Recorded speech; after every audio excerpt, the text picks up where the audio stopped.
What's going on, guys? It's Mog, finally back again. It feels so good to get behind the mic and make a video. It's been over a year already since I've uploaded the channel, which is just, it's insane. It's been so long, and I'm definitely going to address the very long hiatus in a separate video for anyone who's interested, but for now, let's talk about the Final Fantasy VII Remake, baby! Reviews for the game are already out. The game is already kind of out for some people. It is literally just a measly couple days away from being in everybody's hands, and my excitement for it has broken the scales. I mean, literally, almost all I can think about the last couple days has been getting to play this game and to actually have it. So, to sort of try and release on some of this built-up anticipation I have, I wanted to give you guys 7 things I am most excited for in the Final Fantasy VII Remake Part 1, so without further ado, let's go. Final Fantasy VII is pretty widely considered to be a masterpiece of a game. So when people found out that the remake wasn't going to be a shot-for-shot remake of the game that we played 23 years ago, but instead more of a reimagining, it definitely threw fans for a loop, and for a while, it had me puzzled as to how I felt about it as well, because the idea that they were finally delivering this game that so many people had been asking for so many years, but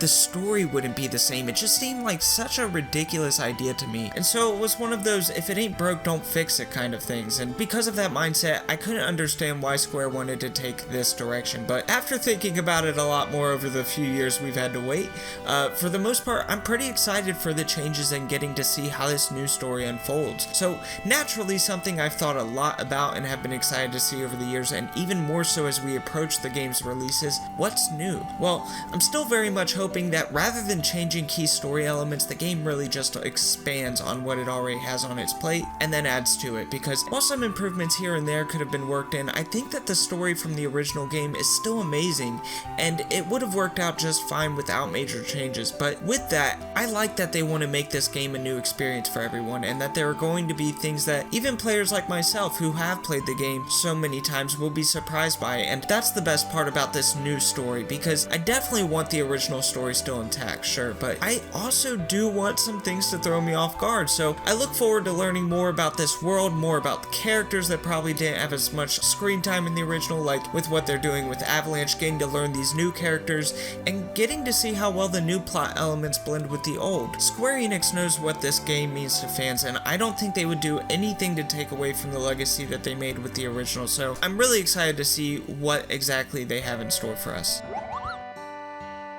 Another thing that I am really excited to get more of a feel on is the combat system. Of course, like most of you Final Fantasy VII maniacs out there, I've already played through the demo a bunch of times. I mean, I've played so much of this demo that my wife thought the game already came out, and from what I can take away from it, I can say that the combat feels extremely satisfying. I've had so much fun getting to learn enemy weaknesses, finding new ways to take them down more efficiently, a new tactical mode, and we haven't even gotten the full game yet.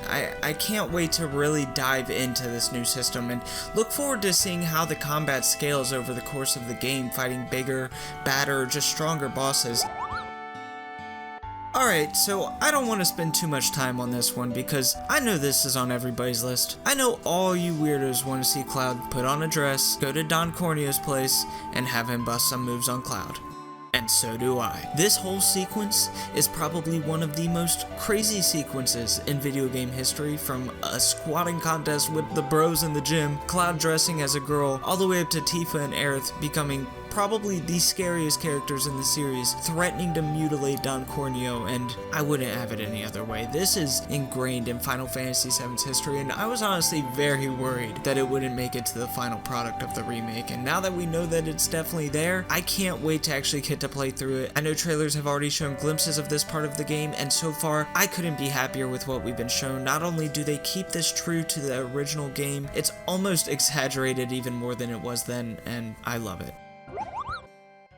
One of my favorite things about the original Final Fantasy VII is by far the music. Final Fantasy VII, in my opinion, has one of the best soundtracks of all time, from just the way it all sounded to the way it so successfully tied in with the tone the story was trying to set, and literally every time I listen to a song from the game, it takes me back to when I first played it and experienced those songs, and every time it's such an amazing feeling. I really am excited to hear the new versions of some of my favorite songs from the original game, as well as getting to fall in love with the new tracks being made for the remake. remake. Nobuo Uematsu, who worked on the original Final Fantasy VII, as well as many other titles in the series, returned to work on the remake, and with knowing that, I have almost zero doubt that every single song on this OST be a banger. And if what we have gotten to hear so far is any indication, I think it's going to be another soundtrack that I'll be listening to for years to come.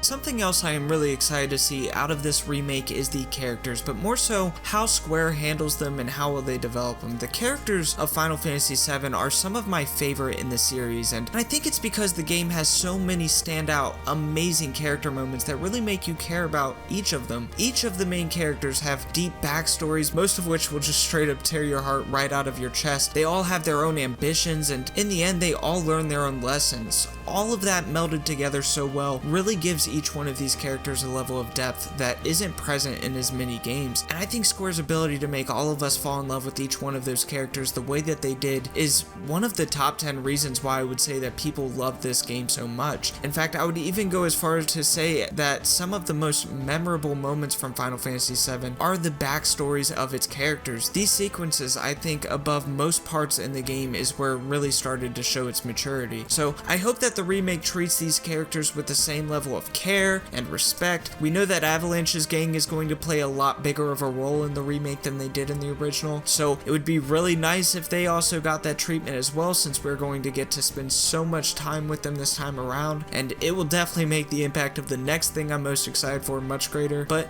also these new characters that we're going to see, I really hope that they're not just one-offs. I hope that these characters have some depth to them, and I look forward to figuring that out.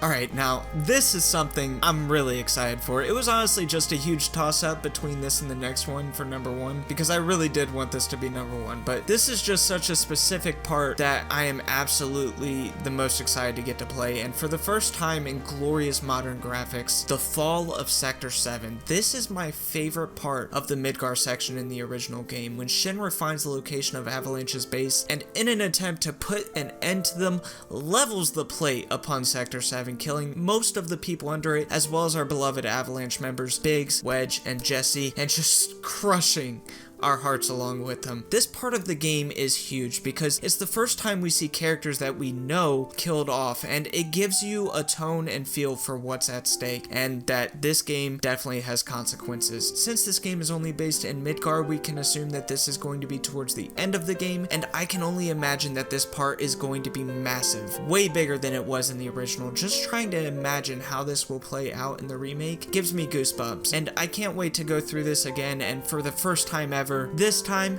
nothing needs to be left up to the imagination. We get to see those stakes, those consequences, the destruction and loss all in real time, and while I don't think I'm emotionally ready for it, I cannot wait. Okay, to some, this may seem like a bit of a cop-out answer, but let me explain. Of course, seeing this story that I love so much being remade, getting to see these characters and places, hearing this music again, all reimagined is obviously on its own enough to warrant a pretty great amount of nostalgia, but it's honestly more than that for me personally, because Final Fantasy VII was not just the first game that got me into Final Fantasy, but I honestly contributed a lot to what got me into gaming. I used to spend a lot of time with my aunt, and she was and still is a pretty big gamer. Every time we were together, we would play all kinds of video games, but none of them really stuck to me until one day we started playing Final Fantasy VII, and I first played that with her when I was probably 6, and she'd act out the story and dialogue and try to explain most things that I didn't understand that she felt I was allowed to get. She taught me how to actually play the game strategically instead of my initial reaction to just slam the X button when I could attack. The importance of grinding for levels and how to keep my party balanced with the right equipment and material. We had our own save file, we played the game together for probably over a year, and every time I replay this game now, it takes me back to my fondest memories of playing the game with her, and that is a big reason as to why I personally love the original game so much and why it has such a special place in my heart. So with that said, I just can't wait to see how playing this game completely reimagined makes me feel, and what kind of nostalgic, emotional wave I'm about to be hit with. But that's it, guys. Let me know in the comment section some of the things you guys are most excited for. If you enjoyed this video, please give it a like, and I promise I will be back with more. So until then, guys, I will see you next time.